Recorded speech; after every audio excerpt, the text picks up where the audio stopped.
Hello, and thank you for coming here today. Thank you for having me and Susana here.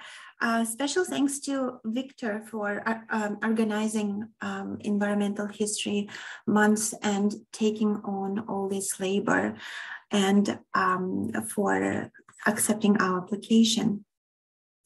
So today we're going to present our personal narratives of walking in the Arctic.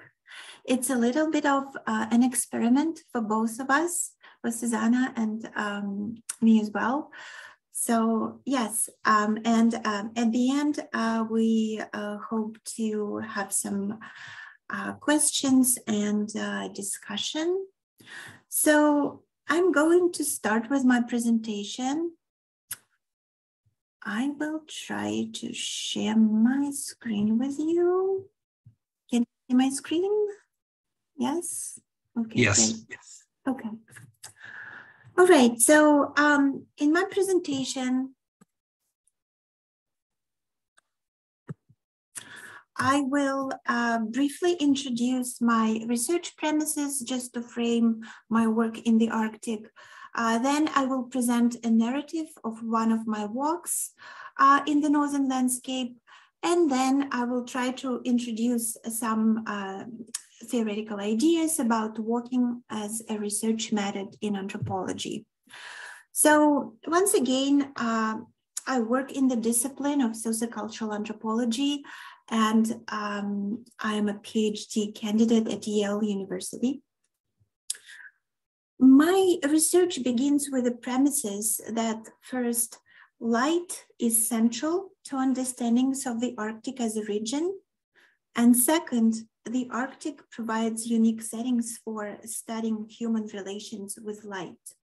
So light and dark is the general focus on my research, and I will try to connect it to walking as a research methodology later on. So as we know, a common geographic definition maps the northern polar region by the Arctic Circle. This is an imaginary line drawn at the latitude approximately 66 degrees 33 minutes north. And this line also marks a region with distinctive light conditions, where the sun never rises for at least one day in winter and never sets for at least one day in summer. And this is what we call polar day and polar night. Of course, human communities have inhabited the Arctic for thousands of years, interacting with light in highly distinctive ways.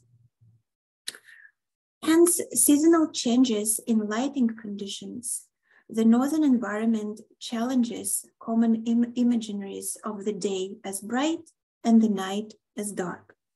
In the far north, a day-night change does not signify a regular drastic alternation from light to dark. I have spent 9 months in the far north in the Siberian Arctic from September 2021 to June 2022. There I lived in a small urban settlement. Sometimes it's called the town, sometimes it's called the village. It is above the Arctic Circle and it's called Tixi. Here, life depends on seasonal rhythms. In winter, the dark hours are long. People spend a lot of time indoors and rarely leave illuminated urban space. The first sun comes out in January, gradually changing the town's life. In April, long hours of radiant sunlight shorten the night, preventing people from sleeping long. Despite the temperature remaining low, -17, -25 Celsius, people walk and drive to tundra and sea frequently, while the workings of streetlights or electric illumination noticeably decrease. In summer, dark hours disappear while the temperature increases, allowing for longer outdoor activities. So experiencing those light conditions in the far north led me to questions about human relations to place, both the town, urban space, and surrounding landscape, natural space, and the ways in which light and dark shape these relations. To explore these questions, I walked, experiencing space by intentionally focusing on light and dark and recording these experiences. And I will present a documented narrative of one of my walks here. So it happens in April at 9:20 p.m. and the temperature was -15°C, which is not too cold and not too warm. I guess it's an average temperature there. I stepped on the road that goes around the town and took my first picture. We were walking south. On my left, there was tundra, and on my right, there was the town. It felt colder than the thermometer showed. It was an hour after the sunset, and per usual, there was no people outside at this time. The road and tundra covered by snow were almost the same color with the sky. Mute, light blue and gray hues with very soft light created a tender and calm atmosphere. This light and colors seemed to unite tundra, sea, sky, and road into one endless open space. The town looked differently. Dark constructions and scattered debris interrupted the fabric of the space. This effect was enhanced by dark gray clouds and dirty orange and pink hues on the horizon behind us. These two different experiences of space were shaped by light and colors. As I walked along the road, looking forward, the beauty of the endless, curved, light gray landscape was slowly unfolding before my eyes. The farther I looked, the less infrastructure and debris I saw. Uninterrupted space defined only by hills looked like it was made of cotton. Calm, soft, and inviting, despite of the cold and the scale, both deadly for unprepared humans like myself. Microtopography of snow reminded me of a wavy sea. The edges of snow were lit brighter than the rest of it, creating a complex pattern of untouched surface.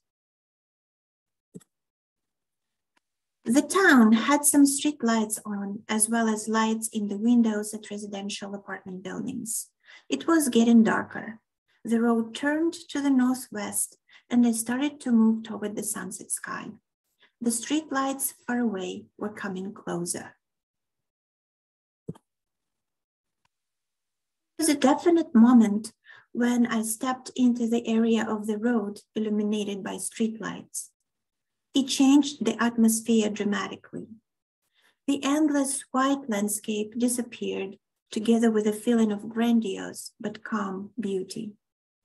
Though there was no movement, the sensory and visual busyness of the place became evident. Even the sky seemed less visible and darker. The yellowish light overpowered the bluish whiteness of tundra.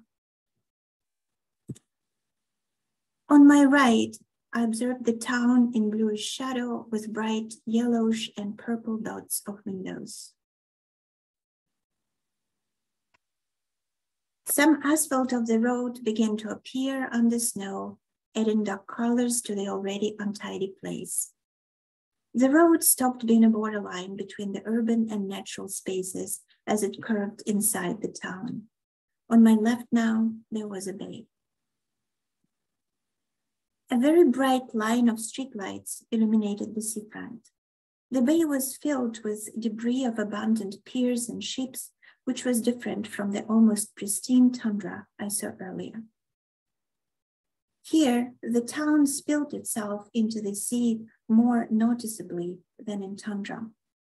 This line of electric lighting served as another marker between the urban space and the bay. As it got progressively darker, the colors of the sky saturated, especially on the horizon. town, the feeling of softness and beauty disappeared. Electric light came from very definite sources and were often blinding. As we walked by, the brightest streetlights in town went on. My fingers were frozen like my whole body, and the desire to go home grew. I took my last photo of this walk, facing my apartment building from afar. Strange familiarity of the town where I have lived for the last 7 months at this point was marked by the streetlights. The quality of their light was constant, connecting time through seasonal changes from fall to spring until they're no more needed in summer.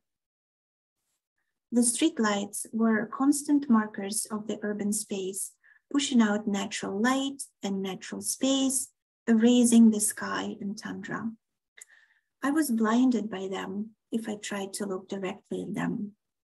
Yet the road and the seafront serve as borders between urban and natural spaces here. Less so in daylight. At night, the road and the seafront seem to mark these boundaries, especially where the lines of streetlights were placed. The streetlights interrupted the fluidness and connectedness of the two, the town and the surrounding landscape.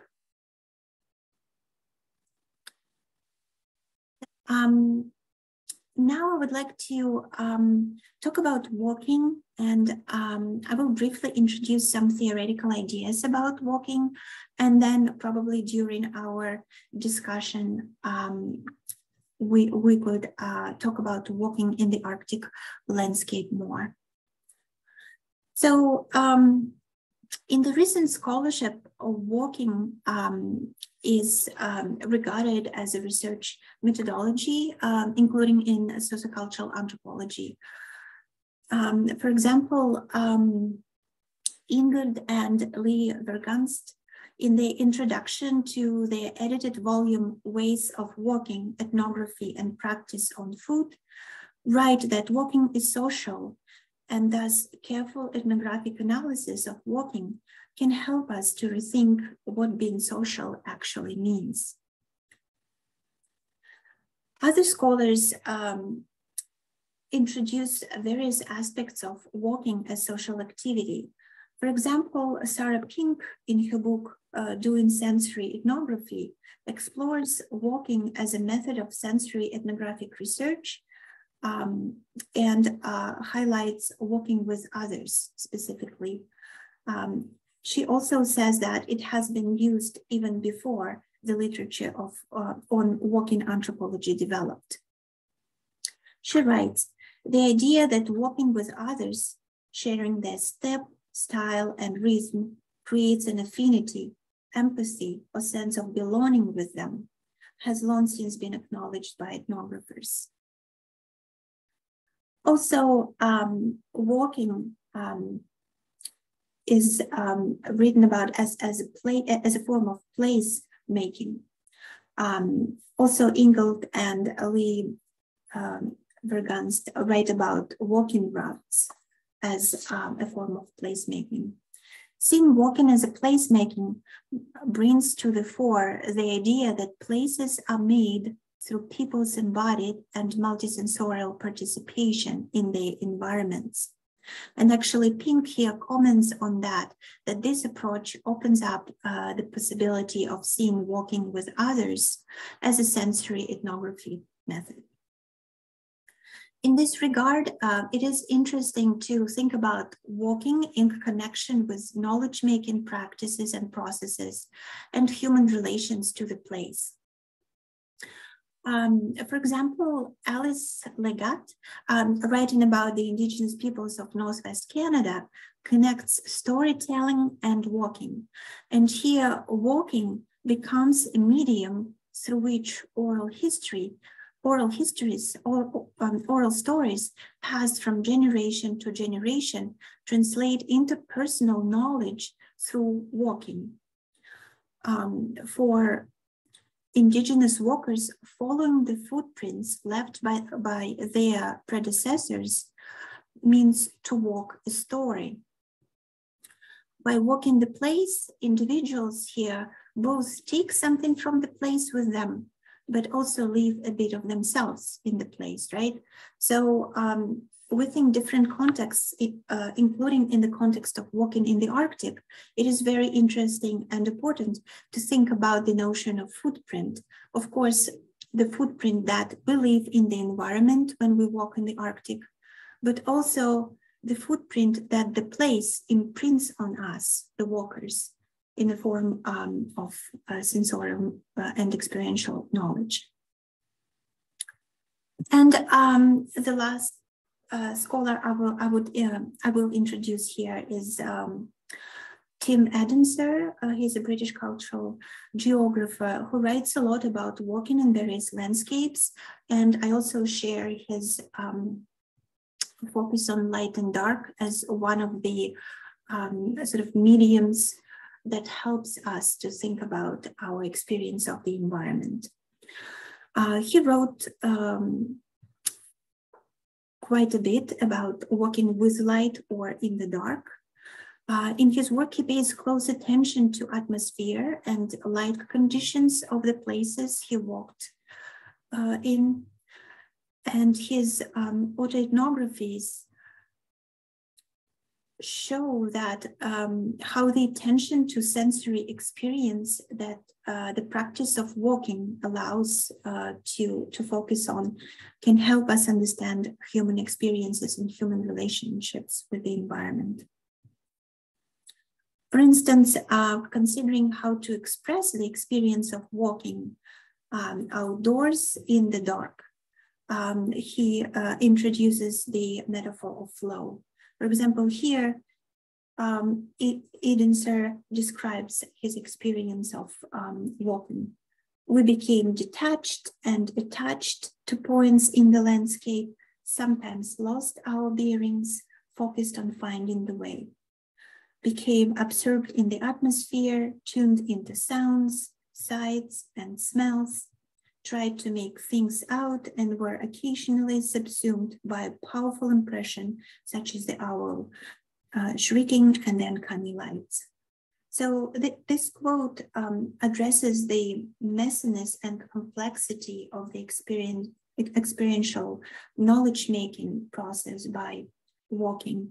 And it is also interesting how we write about our multisensory experiences of walking and what we can make out of it as theorists. And I will finish my presentation here and I will hand it over to Susana, and I hope we will have some questions afterwards. Excellent, thank you, Elena. So I've got a slideshow that I will share while I'm speaking, but I'm just going to start off with a couple pictures. So I will share my screen, and I'm just going to share this picture to start. This is Svalbard, the red in the center here. So this is where I did much of where I've done some research. I've done some polar exploration. And last spring completed a several hundred kilometer, 700-mile research trek across the north of Svalbard and a little bit up into the Arctic Ocean north of it. So that's what I'm going to be speaking about today. But I just wanted to give this map because it helps to frame where I was. So I'm also here. You can see, why am I getting these issues? All right, so I'm going to start off sharing this video, assuming this video is coming through. It's something that you're seeing now. So I did much of mine on skis. And so Nordic skiing is very much an act of walking, but skis help distribute your weight a fair bit. So I am going to share this video just for 30 seconds of a little bit of what the surroundings were. This is especially towards the end, and then talk.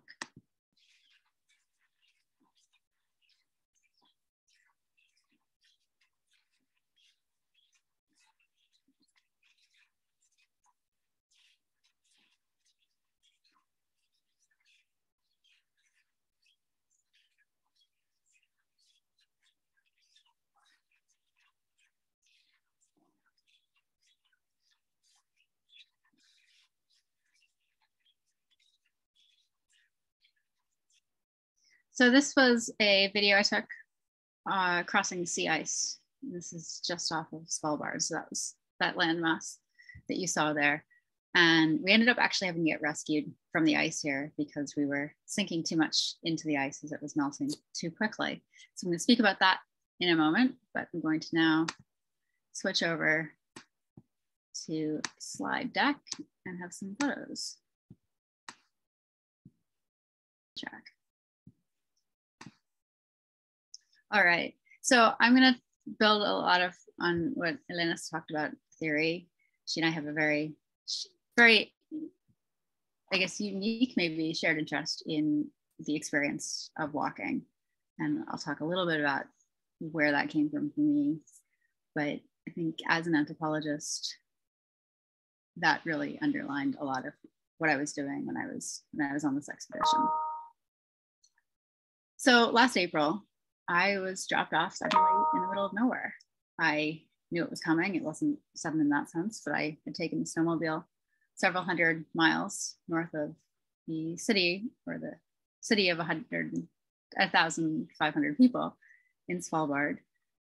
And I was dropped off by myself.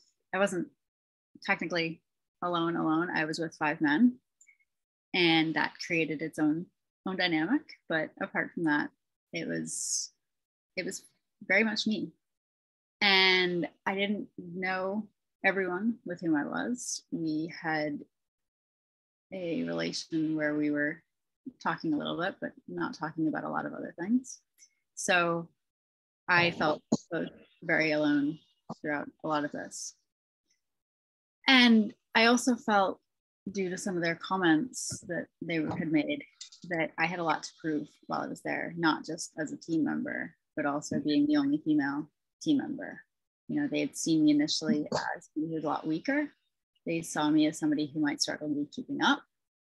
And so I felt this weird contest with myself, that I'm trying to prove who I am while being who I am, having this experience that I didn't know what it was like, but it had to end a certain way. I had to prove that it was worth me having this kind of experience. And, you know, so I'm there, you know, talking about walking, I'm there by myself, but I'm also having this sled that weighed about as much as I did, which meant that anytime we would go downhill, the sled would start pulling me, and would be trying to steer it, usually to very poor avail. So I knew somewhere here where I was retracing an expedition from 150 years ago. I was retracing a path that was on hand-drawn maps, and I was taking GPS coordinates to align where I was with these maps, because the maps were hand-drawn, they were brought with journal entries. I had a really good idea of where I was related to their maps, but I didn't know precisely. So GPS was an awkward companion because it was invisible, but yet it saw everything. And I relied on it when people who had been doing this before and still do it in many other areas don't have GPS. So it was a strange companion to have on these. But I'm retracing this expedition from 150 years ago, trying to put my feet where others had been without really knowing, because I couldn't see it, where they had been. That expedition 150 years ago was making their footsteps in places where, as far as anybody knew, nobody had been there before. But, you know, getting into that question, if something isn't written down, do we know that anybody was there? Do we know that people weren't there? Does the lack of journaling, the lack of tracks, negate the history associated with this part of the land? And how, when this expedition I was retracing, they were trying to put tracks down where nobody had been before, that is the North Pole. How did they rectify this? You know, I'm only trying to recreate an expedition 150 years ago. I'm not trying to be the first to do anything. I don't know that other people hadn't done this before. So that was sort of an awkward tension with me, that I didn't know who had been where I was. I didn't know whether anybody had really been exactly where I was. So, but this aspect of technology, really kept me connected to both the location very specifically, but also across time. I often though replaced my senses, which was to me quite uncomfortable because I wanted to think that I'm out in what, as far as I could tell from my eyes, felt like the middle of nowhere. I wanted to have that break and experience, be fully connected to the world around me. And yet I was following this little hand-sized piece of technology. But it helped when, it replaced my sight at times, when we had zero visibility in storms and we needed to keep making distance, or when we looked for food that we had buried in the snow and had geotagged, but I couldn't otherwise see it. And whether that was, we buried it in the snow, but then storms came and would erase any kind of footsteps. So I wasn't just, however, retracing the footsteps, though. I was creating my own journey. My goal was not to be the first to the North Pole. My goal was not even to make it to the North Pole. My goal was to see how the land had changed in that intervening time. How did my experience of the present help me understand how things are actually changing over from the past to the present? My goal was to really absorb what was around me, not to race somewhere untrodden, at least as far as I knew. I also thought a lot about animals. Not only was I in a condition, in space where, as Elena talks about, that temperature, and for us, we had temperatures about 40 below centigrade. Not only was that a condition that I was so acutely aware that I was relying on support to stay alive. I was relying on clothing. I was relying on my tent. I was relying on my skis. I was relying on myself, my teammates. I wasn't, I'm not an animal that is by existence made to survive in these places. I couldn't have survived without all of this technology that helped me be there. But there were other animals, polar bears were also walking around. They were able to smell and use senses at degrees that were not available to me. And I knew that I couldn't outrun them. I couldn't rely on myself to get away necessarily. Another time, and one teammate described me as a hamster, just running and running and running as if I'm trying to keep up. And I think this was me trying to make sure that I wasn't seen as the weak member of the team. But it also was this uncomfortable idea that I'm just there trying to plow on, go, go, go, go, go. Trying to keeping up to what though? It's arbitrary. What do distances mean when I'm so far from anything, when I can't see anything?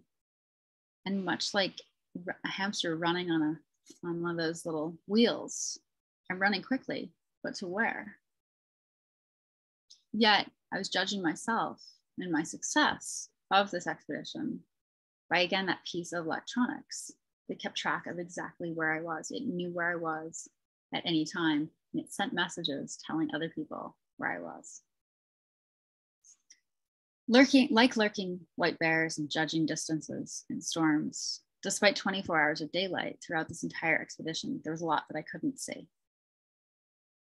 The sole act of walking was, for one, sometimes a danger. In blizzards, walking out of the tent was a carefully choreographed routine as not to get lost in the snow.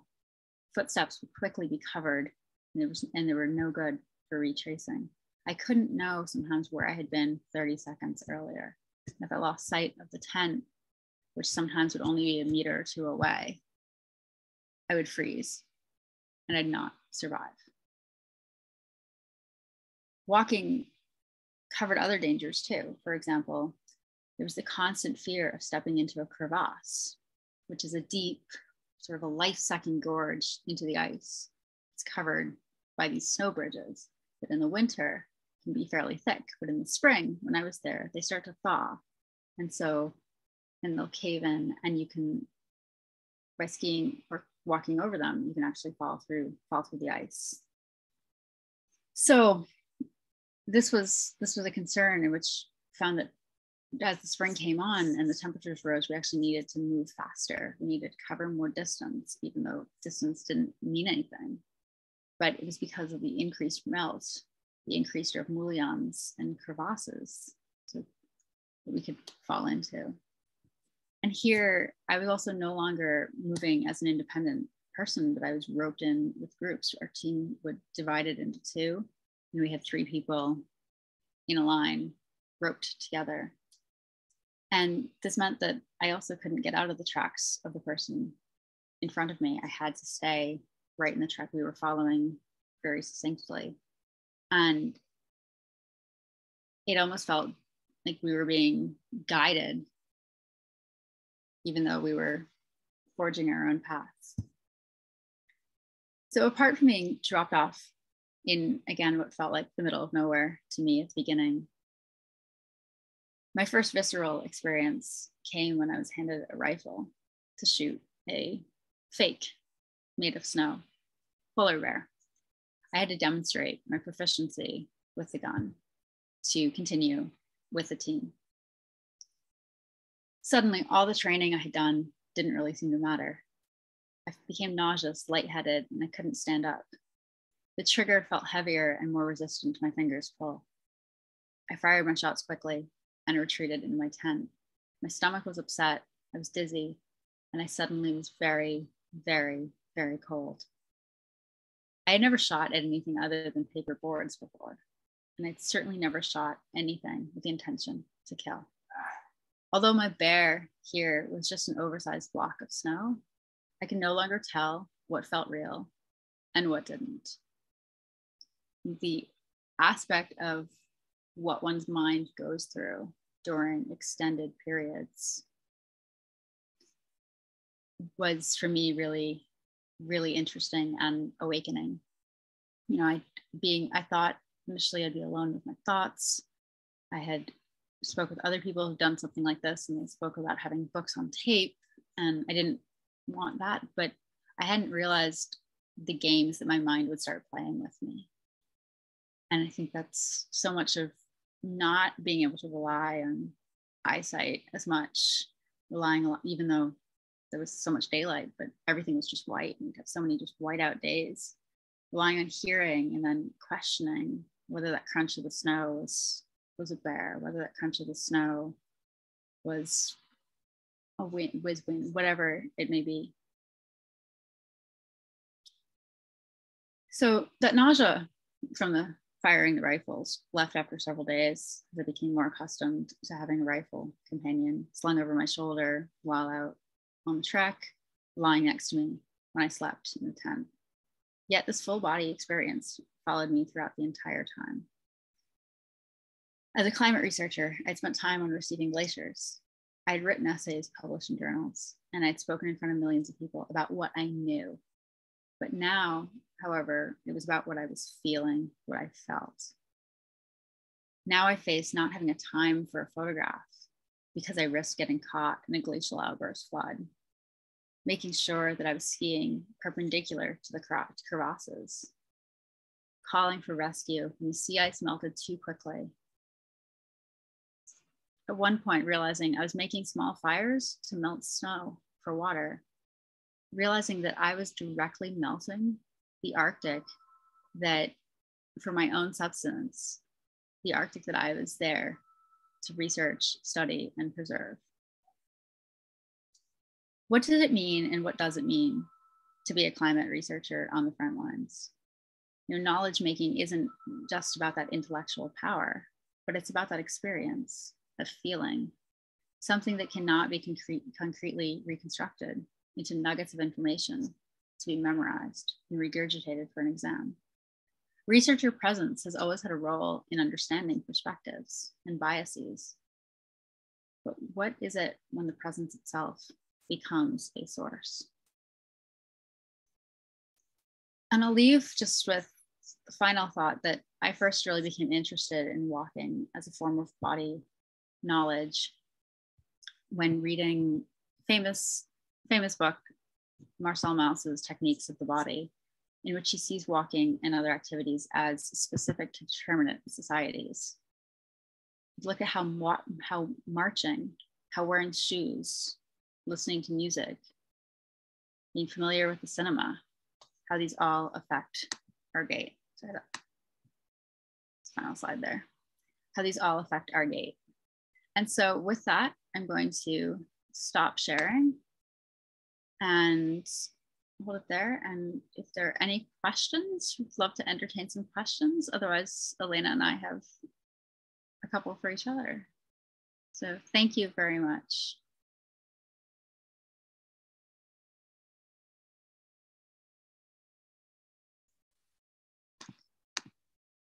So thank you for sharing, Susana. What a great experience you had. Well, likewise. I just love that something as simple and mundane as walking is so culturally dependent. It's so dependent on the experiences that are all around us. And we, you know, Elena and I, we could walk in the same place and have completely different experiences just with purpose, whether we're retracing an expedition, whether we're on fieldwork, whether we're living in a place for months at a time, whether we're just visiting. And so just, it's such a personal way of knowledge. So just to start things off, Elena, I thought I'd ask you what it means to experience the Arctic environment through what kind of knowledge does that seem to create for you?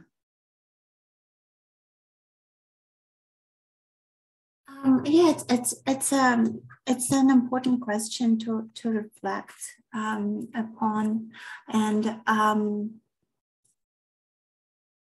I think for anthropologists who actually walk sort of consciously paying attention to the experience of walking, right? And consider it as a knowledge-making practice. That's the question I'm always asking myself. What kind of knowledge is it? And can I and how can I express this knowledge, right, in my scholarship, or through art making, or through poetry writing, right? So what would be the proper form of communicating this knowledge, right? And for me, as an outsider who came to the Arctic, right, and experienced the Arctic environment for the first time for a long period of time, also mainly through walking outside, I think it was very important to gain this bodily knowledge and to understand how vulnerable human body is in this environment, right? And you also talked about various dangers that the environment sort of presents to us. I think it's also was important to understand how much labor it takes, how much work it takes, physical work, to go outside, and how much we actually depend on technology nowadays, right? And so, looking back in the history of the Arctic, in the indigenous technologies that were created in the Arctic, and then in the more modern technologies that were created by outsiders, right? It's very important to sort of place what technology does to us. And by technology, I don't only mean GPS, but any sort of clothing or skis or whatever helps us to sort of stay alive and moving in the landscape, right? So just a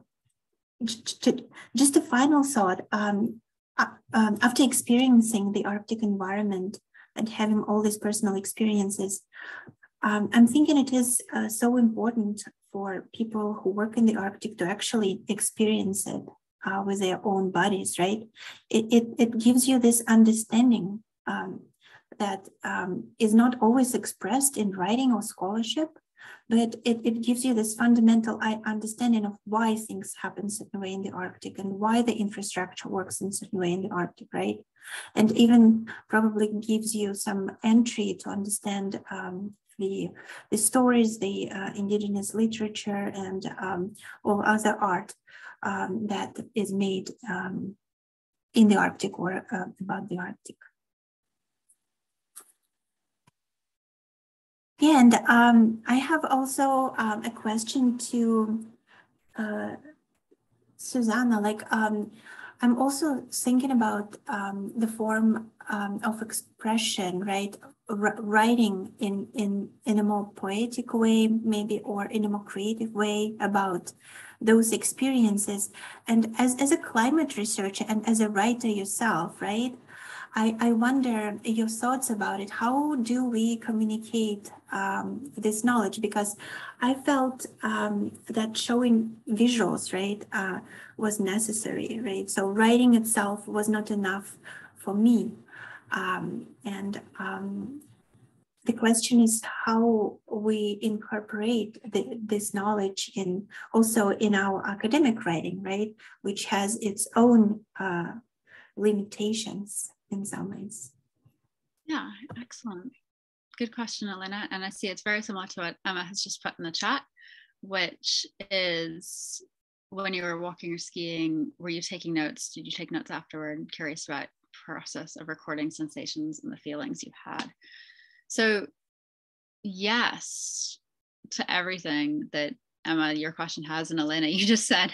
I think capturing the experience was really challenging and a very multidimensional approach. And I've struggled to really put it down into words because that feels to me very one-dimensional. I kept a diary while I was there with a pen and paper, and that worked for the most part. But I did have one time where I actually started crying because I was in a place where the expedition I was following had been iced in and spent most of a year, not able to get out of the ice with their ships. And I was taking fresh liquid water samples from that open bay at just about the same day, 150 years later, same time of year. And so, going and doing that was just a really emotional moment for me. And so I did lose a couple of pages of notes that I tried to recreate afterward because my tears were mixing with the ink. And so that was hard, but otherwise I kept a notebook where I made little measures of time, because sometimes it also was hard for me to tell how time was passing. So I made little notes about that. I drew little pictures if I was trying to explain something that I couldn't figure out how to explain otherwise. I was lucky in that I also had a documentary crew with me. So 2 people, but it meant that a lot of my feelings I could express to be conveyed on video as well. And some of that video will make it into the film, and some of it won't, but I can have it for my own personal records. We did a couple of podcasts. So that was another weird aspect for me, was having aspects recorded, some really sort of personal emotions, and knowing that either I'm recording them for a podcast that's going to go public, or I had a microphone on me for a lot of the time. And so when I'm just alone with my thoughts and sometimes just talking out loud to either process my thoughts or to, hear somebody speak, I was being recorded. And I didn't always know whether the microphone was on because it could be controlled by somebody else distantly. And so there were times where I was telling myself stories, and I found out later that had all been recorded. And that was sort of an uncomfortable experience, but a very interesting one. So I guess I'm still struggling with figuring out how I record everything. I have my diary. I don't really fully know what I'm doing with it yet. I've had people say that I should just write it up into a book, and that seems to be a lot more challenging. having gone through this experience, not sure how do I capture everything. It's not just a month on the ice that I can write into 5 nice little chapters. So I think it's still a process of how I'm dealing with it. So I don't know if that answers your question, Emma, and Elena, a bit to yours as well.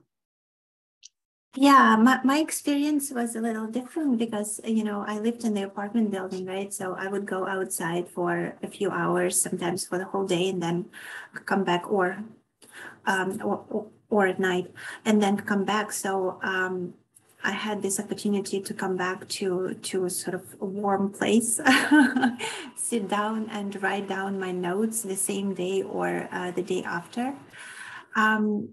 Sometimes I experimented with actually recording my narrative while walking, which was very challenging. So I sort of recorded it on my phone, right? So I did it for a few times, but then I found that it's a little bit an interruption. So it interrupts your experience of the environment. And at the same time, it's becomes somewhat spoken narrative, which is so different from the way we write, right? So when you translate it into writing, it also doesn't really communicate the full experience.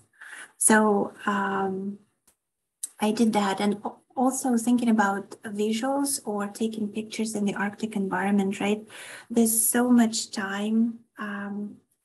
So there's a limited time that you can do it because either your phone or your camera dies, right? From the cold. And pictures, we actually discussed it with one of my co-workers, that pictures that we take, those snapshots, they become rather mnemonic devices than the actual communicators of the experience. So now when I look back and I look at the picture, I have memories of those experiences, right? Of course, they're not fresh memories, but some memories I can work with. And of course, it helps me to remember some light and dark conditions that I'm focusing on.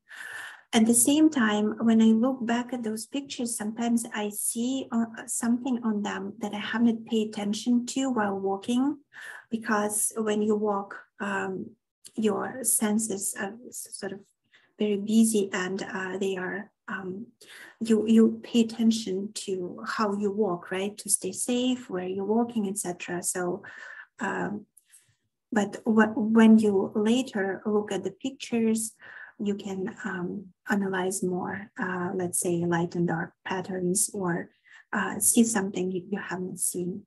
So yeah, it's a question how you record your immediate experience, and then what you do with it afterwards, right? Do you rework it in certain ways? How do you think about them? What do you actually present at the end, right? So yeah, that's a great question, Emma. And anyone else has any questions or comments or experiences of walking to share?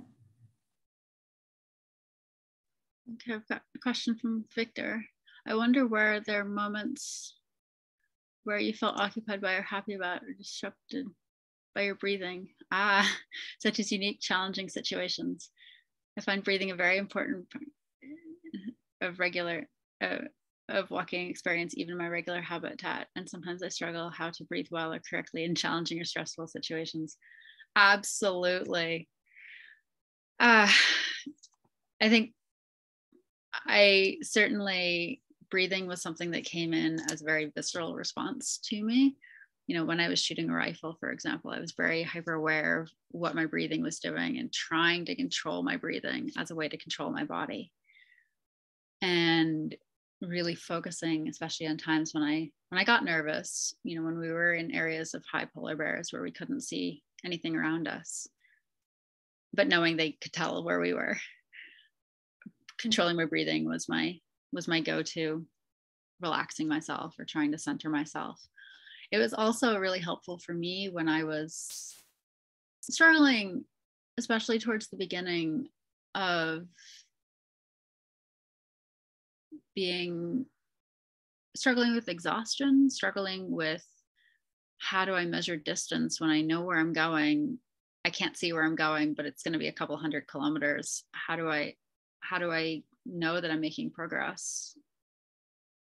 Breathing was a way of, it was comfort to me in a sense. It's like I always have my breath there, and I would listen to it when skiing was really challenging, when we were going uphill and it was just a really long, tiring slog, and doing it several days in a row without any change of scenery or break. For me, it was just, okay, focus on my breathing, one breath at a time. And it just brought me to the present. So I definitely used my breathing routinely for that. Yeah, I think one can write the whole chapter on the experience of breathing. For me, it was challenging to breathe, especially when the temperatures were low. And while walking uphill and sort of carrying a heavy coat, etc., it was quite a physical labor. And though I am not 100% untrained person, I do little sports, but still my breathing was quite challenging. Also, as a person who walks with glasses, you know, when you breathe in the cold air, right? So it influences how clear your glasses are, and you just have to either take them off because you can't see any longer. So it's breathing and vision, I think, are also important to think about. But definitely, sometimes I would actually, in terms of sound experience, since it was very quiet there. Sometimes the only sound that I would hear was the sound of my breath, right? Of me breathing heavily. And sometimes when I recorded my narrative, speaking on the phone, the sound of breathing was very present in there. So I was mostly out of breath, especially when walking uphill, etc. So yes, it would be an interesting, I think, writing experiment to actually try to write about breathing.